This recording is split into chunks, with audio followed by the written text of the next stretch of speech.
Agree or disagree? If you throw your pasta at the wall and it sticks, it's done. It doesn't ever stick. It also wasn't hot. Today we're in the test kitchen and we're gonna be talking about common cooking tips. There are mandatory cooking tips that you should definitely follow. Other cooking tips, probably safe to say you can ignore. 100% disagree. Disagree. And we're gonna put a few to the test. That's like your pro move, but like, is Yeah. it everybody's pro move? Maybe not. Yeah, I mean, cooking tips are like advice. I mean, it's not always good. I think whatever works for you, you should go with that. Oh, DeVonn disagrees. Agree or disagree?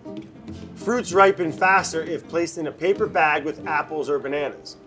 I've done it a lot of times, yes. Yeah, that's just true. The fruit ripening faster is real. The saying of like, you are who you hang around, hey? Like if something's like, if one thing is ripe already and then the other one's not. Fruits, like they actually like release like ethylene gas, Oh, wow. which like speeds up the ripening process. And it helps change the atmosphere and allow the fruit that you have in there that's underripe to think that it's in an atmosphere perfect for ripening. You might want to fact check all that, but it sounded good. Agree. Totally agree. Yes, disagree. Agree. I agree with that. I agree. So Put it in the sorry. paper bag. Agree or disagree? Marinating for 30 minutes achieves the same goal as marinating for 24 hours. Ooh, Come on. What Who are we puts this in talking there? about? What's the marinade? Like, give a case study. Situation marination. It's definitely. Exactly. Yeah. and I think it depends on the piece of meat and what the marinade is, right? True. Especially if it's a high salt content, right? Right. And you don't want to marinate it for 24 hours, you know? Some time is better than no time. You know, pineapple juice or vinegar in a little bit thing, like a quick kind of thing like that. You leave that in there for 24 hours, things start to get a little weird. The way ceviche gets, fish gets cooked by lemon juice. It starts to kind of, Turn a little bit. things start to happen. So it really depends on the marinade. All right, so Howard, it looks like we got we got 2 pork tenderloins. Yes. One's marinated for half an hour, and one's marinated for 24 hours. Nice. We'll see if we can tell The difference. a little difference. We can go ahead and call it a blind tasting. Pork tenderloin in general, underrated. I like the cut of meat. Getting a little show you. I'm gonna guess the second one is the shorter marinade, and the other one was the longer. The outside one's, texture. Yep. This one's a little tighter. That's correct. Oh, hands down. I don't even get the vinegar. Yeah. Way less flavor. Uh-huh. I think this one also, the bite is nicer too. It like kind of melts almost in your mouth, right? Like you said earlier, it's about leaner cuts of meat, right? You need to really marinate it for a long time. Right? To really permeate inside the piece of meat. I think that's great. Yeah, super Yeah, tasty. I would say right, that's Yes, the sir. longer one. Yep, that's the one, yep. The time matters. And if you're using aromatics and ingredients that are like fully broken down, massively flavorful, like if you're doing like, fully grated like lemongrass, ginger, garlic with like some fish sauce and some soy sauce, like, okay, 30 minutes is gonna be, you're gonna notice a difference, Substantial, right? yeah. It's gonna, something's gonna happen. But like, you can't say it's the same as 24 hours. No way. That's out. Not on our watch. So I think that the question is flawed, and I disagree. Agree or disagree? Adding oil to pasta water prevents pasta from sticking. Question mark? I don't know. I have don't no really idea. Be cooking pasta like that. To be I've honest. never done it. But not in the pasta water. I've stopped doing that like 6 years ago. Pasta tends to stick when you take it out of the water after it's cooked. Right. So If it's like sitting outside of the water Yeah. for like more than a couple of minutes, Then maybe it'll it's gonna stick. start to stick, and at that point you could put a little bit of oil on it. like if you're but making a pasta salad, definitely yeah, oil. sure. That's false. I disagree. I think there's been a bunch of studies that says you don't have to do that. Right. Yeah. What I was told that has to do with is keeping the water from foaming over. It creates a skim on top. Oh, really? Disagree. You don't need to do all that. Don't waste your oil that way. Save your oil for another day. I think disagree. It's giving disagree. Adding citrus to guacamole will stop it from oxidizing. Agree or disagree? I mean, agree, but what kind of citrus are we talking about? I always add citrus to guacamole. I think it helps, yeah. It's got it. I mean, it certainly does. The same way, when you put it on an apple slice, it prevents it from browning, right? I've seen like people do like vitamin C because it's like very powerful, but you're not gonna like taste it the same way. Citrus, lime definitely helps from oxidizing. The lime is there for flavor though too. The question is, how quickly should you eat guacamole? And I think the answer is very fast. Almost as fast as you can. As fast as you can. It also gives a nice flavor too, because it's super fatty. I'm gonna go ahead and say agree. I agree. Agree. Agree. Agree. Agree or disagree? You should wash your mushrooms before cooking. Overall, I don't wash my mushrooms. I brush them off. It's usually brush not dirt. It's usually forest duff. Mushrooms are sponges. Water doesn't actually clean them. That's the thing about it too. It's not like running berries under the faucet. If you wash your mushrooms, that even furthers you down the path of like waterlogged, steaming, goopy mushroom in the pan rather than that like delightful, meaty, crispy, savory thing you're aiming for. Yeah. I mean, it's like an oyster. You know, it's a product of its environment, and you know, really, if you're going and picking them out of a pile of maybe, but like, you know, if it's just in like a really nice forest, you know, you give them a little brush. If you like soggy mushrooms, You love soggy soak your mushrooms. For sure. Just like bathe them. Yeah. Big disagree. Yeah. 2 thumbs down. Don't wash your mushrooms. Disagree, boo. Agree or disagree? Silpat baking mats are better for even baking versus parchment versus foil. Like, I don't really necessarily have like a hard and fast answer on this. I think Silpats, that is like a professional like silicone baking mat. Like most home cooks, like frankly, don't have them. Sometimes I feel like Silpats might inhibit a touch of browning and like with your spreading like on cookies a little bit Okay. maybe. I have a Silpat. They get so greasy yeah. and you can't wash them. Like you wash them and it just doesn't clean them the way that you want to clean them. Evenness? Is that what we're talking Even about? for even baking. Probably. It's more expensive with Silpat though, because those are expensive. Yeah. I don't want to bake on foil ever. The reason you do parchment or a Silpat is because it's non-stick. That's the whole point of either of those surfaces. You have parchment, no foil, no silpat.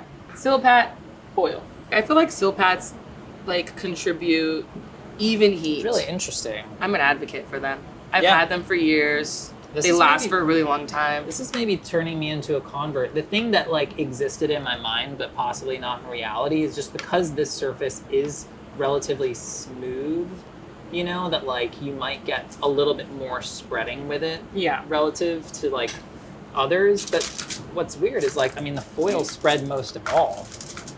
Oh, you know what? I hope the foil doesn't stick to this. Oh, but look at the silpat. It's wrinkly. It's gooey in the middle. It's even all the way through on the bottom. I just love I love that structure. I love how kind of crisp along the bottom, Yeah. but it's a little bit, you know, kind of gooey on the top. Yeah. I'm wildly impressed by the Silpat. I also think taking the time to do this kind of exercise always teaches you something. Like not agree or disagree, just sideways. I'm gonna say agree. Agree also. Agree or disagree? Beans need to be soaked overnight before cooking. If you're in a pinch, yeah. If you want to be super traditional, soak it overnight. But I don't think you don't need to, man. People say they're like more tender if you soak them first, but I find that that's not true and it's always fine. Oh, DeVonn disagrees.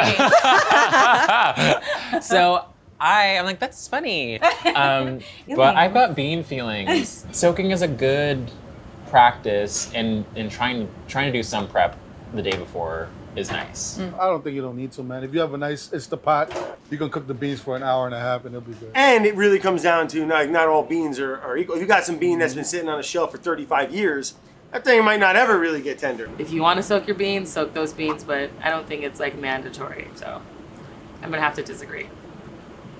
Yeah, disagree. I disagree. Agree or disagree? The best way to get crispy bacon is to start with a cold pan. I do not cook bacon in a pan. I Same. cook bacon on a wire rack in the oven. Thank you. Exactly. This is exactly Because what I was of like gonna say. circulation and letting the fat drip. If you want like the ultimate in like crispiness, like you're better off baking it. Absolutely. Like, on a rack. Absolutely. So essentially, you're starting So- out with the cold pan. Which like is that a Or cold pan? cheat I tray. don't know. Or are we cheating? You know, you bake the bacon. Yeah, it's even. It's crispy.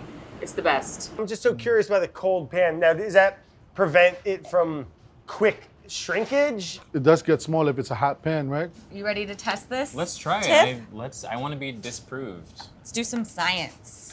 This is our cold pan. This is our hot pan.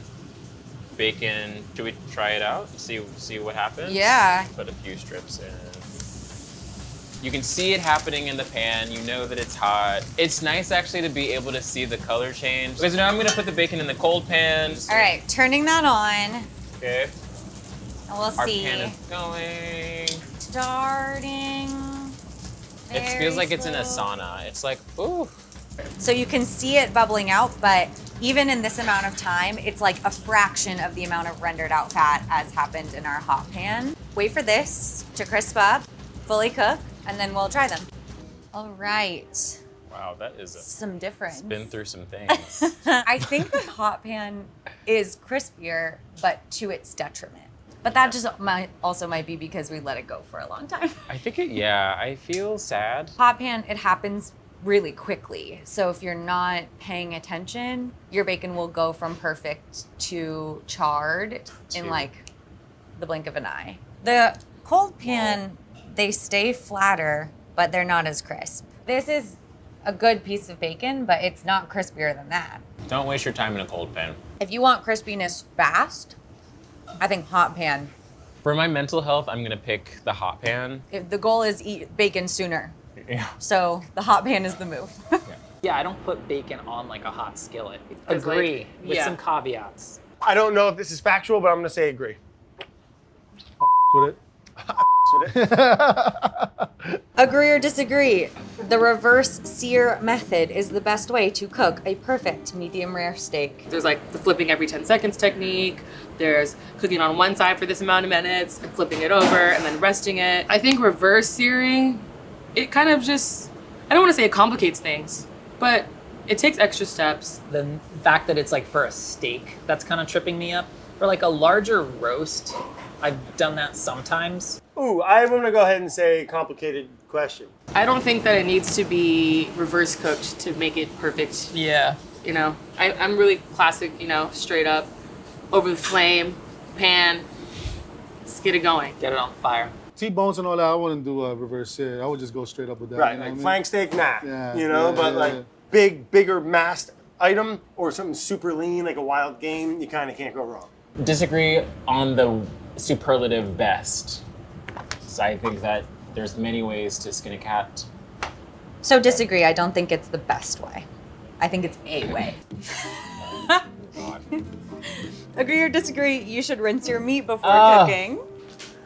100% disagree. Especially if it comes from a reputable place. I mean, you got those nice enzymes in there that they already work so hard to like care for this animal, like do all these things. It actually starts with knowing how to source your meat properly. If you're able to source something and buy it at the peak of its quality, and you know that your butcher or fishmonger, has your back and is not trying to give you something that's like rancid or like going off, like you should definitely trust that it's been cleaned and processed the way that it is. Some companies, chicken be yellow as you know what I'm saying? I worked in some places where I'm not sure a little rinse in some fresh water is gonna help that. no, it goes with lemon, a little baking soda. I'm just kidding. He knows all the tricks. No, if there's something wrong with the meat, that's gonna be like inherent to the meat. And like a rinse, a shower is not gonna fix It's not that. gonna do it. It's not gonna do it. Like if it's like coming out of a package from the grocery aisle, it has like this slimy like layer and I don't really want to eat that. So I rinse it off, dry it as much as possible. But if I'm going to like a local butcher, it's coming in like butcher paper. I know that it hasn't been sitting inside something plastic or weird for a long time, then I won't rinse it. Yeah, I generally speaking I can't really be bothered to like even the grocery store stuff, rinse it. Yeah. But I'm not like opposed to that. You need to know where your food comes from. Yeah. That's key. I don't think it's necessary, so I'm gonna say disagree. 100% disagree. Hard-boiled eggs should be started in cold water. I disagree with should. Okay. Hard-boiled eggs can be started in cold water. It just takes longer. We're all trying to get to the same place. It's just whatever method you're more comfortable with. I love it. 6 to 8 minute egg, and I feel like if I boiled it first, it's not gonna be the same amount of time. And I'm gonna have to take it out, check it, and it's like, what if it's not right? Cold in a lot of ways is better, but I think it's harder to time. But if you are starting in cold water, It's just nebulous. when does it come to a boil? It's When do nebulous you time. start your count? At what point is a boil a boil? I start with boiling water and then I add the egg. Only because it's faster. For me, I boil it. I boil it first, and then I Hot water right in. Yeah, right in. So I would say I disagree. I agree, because I feel like it helps me gauge the minutes. Either way, you're gonna break some eggs. I'm here for starting out with cold water. Take your cooking tips with a grain of salt. And even two people who arguably know how to cook, can disagree full Absolutely. on about the best way to do something. but like that's just part of the rich tapestry of life, right? Be cognizant of where your cooking tips are coming from because potentially it could be a bad source. They're like opinions, everyone's got them, they're not all good, so That's really good, man. you kind of just weed through the ones that work, you apply them, and then if they're true and they work, then you tell your buddies, and then you start the trend of your own tips. Brush your shoulder off, you know what I'm saying? That's how we do it. Pal, you've learned it. Cooking tips with Brad and Harold, we agree.